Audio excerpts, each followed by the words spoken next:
So, some of you have been asking me about making a video of my '82 Sinatra. I made a video a few months ago, but don't think it turned out that well, so I thought I'd take another video of the Sinatra and kind of tell the story of the car and kind of where it's going and where I brought it from and all that kind of thing. So, this is a 1982 Frank Sinatra edition Imperial. Not Chrysler, Imperial. And these were very rare. Only a couple hundred were made in 81, 82. And they were in this blue color because it supposedly matches my favorite singer's eyes, Frank Sinatra. And so they were very limited in how many they made. All Sinatras came in this color with a similar color blue interior, which we'll see in a minute. And they also came with Frank Sinatra badging on the outside, which I don't have on yet. Once I get it painted, I'll put them back on. But I have a couple sets of them, thankfully. And I took them off because the car was actually being worked on and I didn't want them to be stolen. So anyway, the Sinatra edition was named after Frank Sinatra, obviously, and it had this blue color on the exterior, which mine's obviously very faded right now, and the blue color on the interior, the gold badging on the back and on the sides. There's one that belongs there as well. And it came with Sinatra cassette tapes, which we'll look at in just a minute, and it also came with a center Sinatra console, which is right down there with his signature on it, and tapes inside, which we'll look at just shortly. As you can see, the interior is blue. I have to get it reupholstered here and a new headliner. But when you hear the story of the car, you'll be like, boy, that's in pretty good shape. Carpet's in good shape. And all the lighting works, everything works, yay. So, the story on this car is that about a year and a half ago, in late June 2019, I was on the Imperial website and I saw a Frank Sinatra edition listed for free. I thought, okay, there must be some sort of catch to this. And I said to myself, well, I don't know. So I talked to my wife about it and she said, well, go ahead and check it out. You know, you've always wanted one of those. And I said, yeah. I saw one about 10 years ago, didn't buy it. It was carbureted and in very nice condition. But I didn't buy it at the time because I was in college. But my wife said, well, call the guy. And so I emailed, and then he told me to call first thing in the morning. And I called first thing in the morning. And the gentleman thought it was like a scam call calling about this car. And I said, no, it's not. And he said, well, it's free, and it's been sitting since 1997.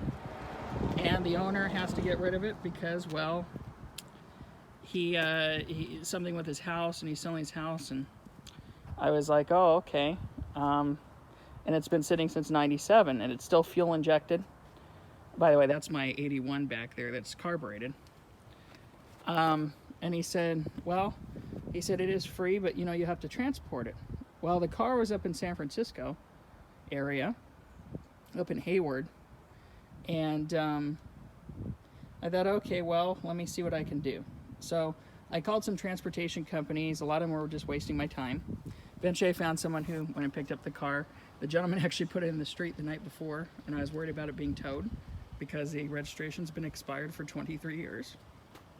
And thankfully it wasn't. And he was nice enough to put a new tire on it for me because one of the tires went flat. And it was picked up. And then the next day it got here, and it looked like it hadn't even been sat in 23 years, I'll tell you. The car was, let's just say, very filthy. And so I took some time and I cleaned it out and hosed it down many, many times. And the paint may be faded and everything, but it's clean. And I must have washed the carpet down several times, as well as all the windows and everything. They were very dark colored because it was very dirty.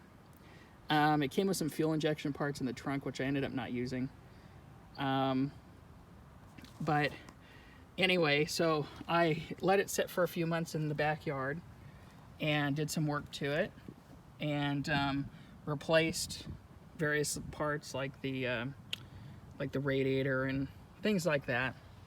And so eventually I took it up to a place about an hour from me, and they worked on it from December until roughly June. It was June. They had it. They had about 6 months, and which I thought was too long, but that's another story. They got it up and running, and it was running fairly decently. And we did some modifications. Thankfully, I have a lot of fuel injection parts. If anyone needs any fuel injection parts, let me know. I have like 30 computers. I have lots of air sensors and hydraulic plates, which is the thing on top of where the carburetor will actually go. And so I picked it up and brought it home, and I drove it for a couple of weeks. And then it started stalling. And found that it was just not drivable. It wouldn't start. I had it at one shop, then they wouldn't touch it, then I took it to another shop, and they basically ruined the fuel injection system. They took everything apart, and they took pieces off and tried to do some weird stuff. I don't even know what they were trying to do. And the car was there for 3 months. They had the guts to charge me for their services, which is another story. And so I called up my mechanic that I have started to use, who's a real good troubleshooter. And he took it in September, and he had all the manuals for it. I had the manuals, I provided them for him.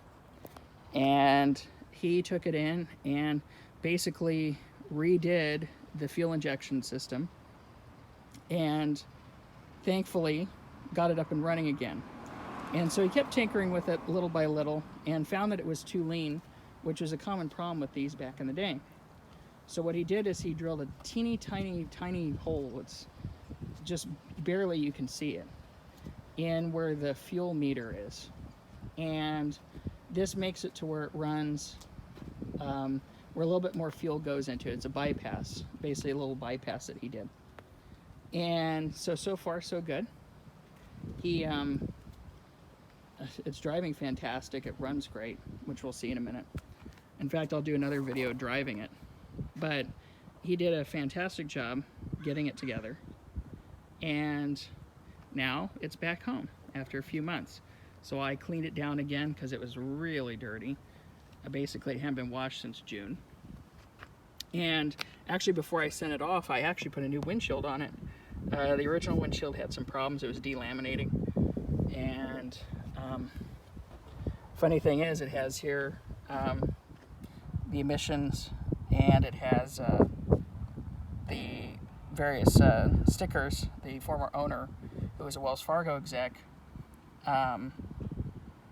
he was a member of all the car clubs, and he used to take it to various car shows. And so those stickers are on here. He also had an Imperial one on the back, which has disappeared, an Imperial Owners. You can just see Owners Club on here now. But yeah, he used to take this to shows all over the place. And back before it was really collectible too, which is kind of funny. So anyway, so my mechanic put it all back together, thankfully. And now it's here. So I thought I'd take everyone on a bit of a tour. So let's go inside. And here's actually the back seat area. The carpet under there is in good shape. I just have it covered with a towel so it doesn't get faded. We have a couple splits in the leather, but it's pretty decent. The seats in the front have to be fixed, as well as the headliner. So when I sit down inside, it automatically turns on the cluster, which is cool. It still works, which is amazing. And it looks like it's flickering, but it's not. That's just the frame rate on the camera. I actually replaced the cluster because the old one got some moisture in it and just wasn't doing very well. I also replaced the dash bezel. I found a junked one up in Las Vegas area, and the guy sent me the bezel, and I replaced the buttons up there and the radio. The radio that was in here was not original. It was some Kenwood thing from the 90s that was broken, and so replaced that and gave it a good general cleaning when I got it. And so the Sinatras came with this console in the middle, and it has his signature on it, and it has the FS badge. Those are the badges, same color and everything, that belong on the outside, which I have. And one day I'll take a video of this car after I get it painted, and you'll see the badges. But anyway, it has the signature, and then inside it came with Sinatra cassettes. Now a lot of people make a big to-do about, well, do you have the original cassettes? Doesn't matter. They were just reprise issues, nothing special. In fact, the Sinatra people at the time made sure that they got cash and carry from Chrysler because they were in such bad financial condition that they required Chrysler to pay in cash for the orders of the cassettes and not any credit. Fun story. I read it on the Sinatra website. And so those are the cassettes that actually are supposed to come with the car. It also came with a Mark Cross leather bag, which I don't have, and it came with an umbrella, Mark Cross umbrella, which I do have a couple umbrellas, and a gift set, which I do have the gift set, with the keychain and another umbrella and a crystal key. I got that from someone at a car show a year and a half ago or so. And so those are the Sinatra cassettes, and let's go ahead, and I want to show everyone in the engine compartment area, and then we'll come back. Oh, and all of them had this Cartier crystal on it. Thankfully it's straight on this one. In my 81, for some reason, it's off to the right. Yeah, quality control. So let's go ahead and take a look underneath the hood in the engine compartment. And it's December in California, so we have lovely weather. It's about 70 degrees out here today, a little bit of a breeze. I always get a kick out of people when they're putting their cars away for the winter. That's not an experience that I have. So we can drive them year round except for a little bit of rain from time to time. So this is the fuel injection system, and in my other videos I started showing a little bit about it, but in this video I wanted to show you guys some more. I'll do some more videos on the fuel injection system specifically, but this system was only available on 81 to 83 Imperials. It was never used ever again on any car ever. I'm actually dealing with a smog referee right now, and they're trying to say I could find parts at AutoZone, which you can't. The parts haven't been made since the 80s. And one of the big reasons why they won't run sometimes is people don't read the instructions. I know I say that on every single video, but I'm saying it again. They don't read the instructions. And so the fuel injection system, this is a regular 318 Chrysler engine, and it has what's called a hydraulic plate, which is a pump and one injector with nozzles inside that air cleaner. And the air cleaner has to be sealed. There's a air sensor there, there's a computer over there, and no, this is not lean burn. For the last time, this is not lean burn. A lot of people love to say, oh, it's lean burn, well, the lean burn on the, no, they didn't put those on here. In fact, lean burn, they stopped making those in like 79. I know that the system after with the carburetor looks like it, but it's not the same thing. They changed the system. In fact, my 81 over there has the one with the computer that hangs off and the whole thing, but it's not considered lean burn because they changed it. So this one here is fuel injection. And so there's a couple things that make this operate. We have a ballast down here, fuel pump ballast. There's a fuel pump relay. There's the automatic shutdown module here. Those are all EFI parts. So if you're trying to rebuild one of these, you need that hydraulic plate, you need the air cleaner, you need the air sensor and the computer, you need one of these modules, you need one of the relays, and you'll need the ballast on the firewall. I've been lucky lately. I've been finding a lot of these parts once again, I have a lot of parts. If you are in need of some, just let me know. I'm willing to share. So I have a lot of those air covers, by the way, so I'm gonna probably get rid of some. I have like 20 of those. I don't think I need 20 anyway. So long story short, I replaced the radiator here last year, and the hoses and the thermostat housing and all that. We did the belts, changed fluids, so on and so forth. Transmission just needed to be filled. It was completely empty. It's not leaking though. Put some Lucas in there. It's going fine.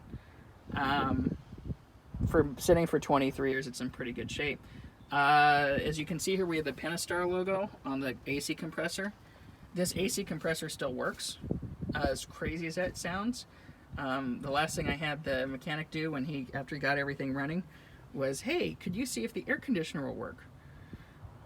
So he tested it, still had R12 in it. Not much to make it run, but it still had it in there. And so he converted it to 134. And sorry guys, there's not a lot of R12 left. So he replaced the fittings to 134. So all fixed. But isn't that crazy? The original compressor from 1982 still works. The original alternator from 82 still works.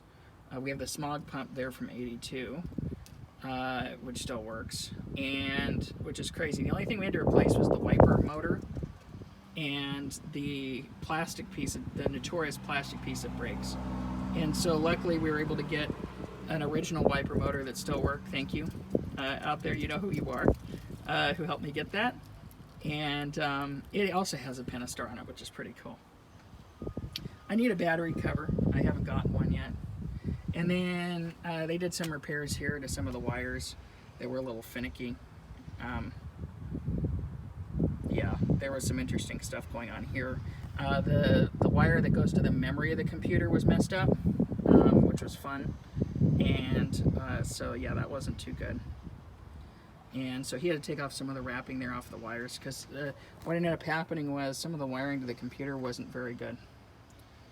Fun story, if you see these labels, I actually used to have the label on this when I put it on here and here. This computer and this air sensor are from the late 80s. Chrysler, when they took back all the fuel injection parts off the ones that people didn't want, they went ahead and, fun story, they went ahead and rebuilt them with later 80s technology that was a lot higher quality.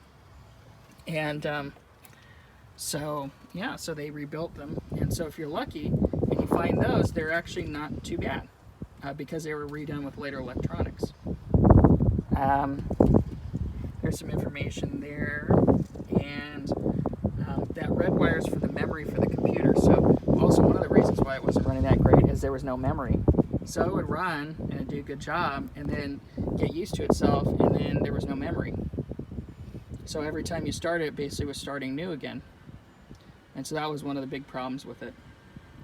But yeah, he replaced the air conditioner fittings, and he was able to fill it with 134, and it blows ice cold, which is weird. I cannot believe it, that he was able to fix it. And it's the original 1982 compressor and parts. And he flushed everything out, put new oil in the compressor, and it works great. Voltage regulator is original. It has the Chrysler emblem on it. And I also replaced the motor for the lights. And so the lights work. They flip open and flip closed, and they're doing a pretty good job. So I'm going to go ahead and turn on this very rare automobile. And here we go.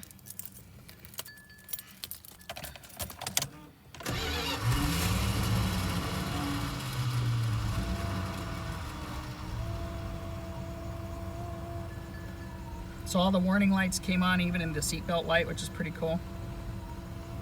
And one of the issues that these had, which people have brought up, was taking them for a test drive and they stalled. I have an answer to that, and I know why. These run extremely lean when they're cold, and they adjust themselves as they get warmer. And but not unlike carburetors from that era, really, in reality. So you got to let it warm up for a couple minutes before you drive it. Otherwise, it doesn't do that well. It'll catch itself, but it doesn't do that great. And bear in mind, that's with the modifications that we've made. So let me show you how it's running.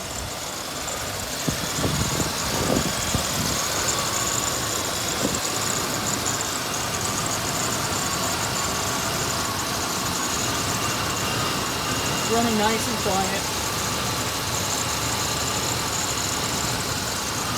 Let me turn on the AC.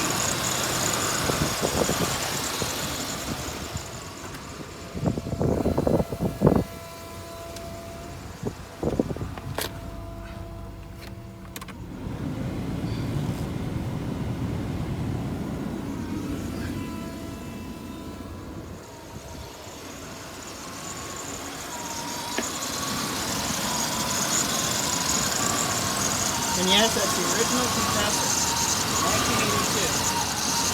Still working.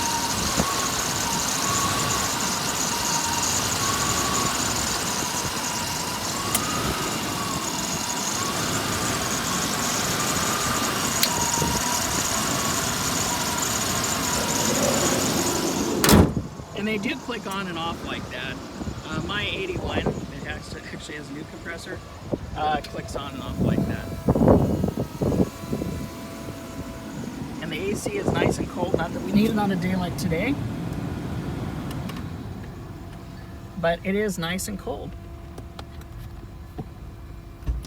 And of course, the only music you're allowed to play in this car is, you guessed it, Sinatra.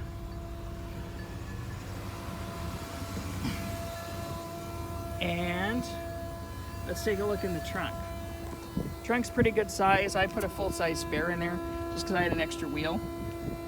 That was actually the tire that the man put on before I got it, and I just shoved it in here. Luckily, right after I found this, there was a junk one in a junkyard near me, and I was able to get the wheels off of it. So I got, well, there was only 2 that were good, so I had a couple extra wheels.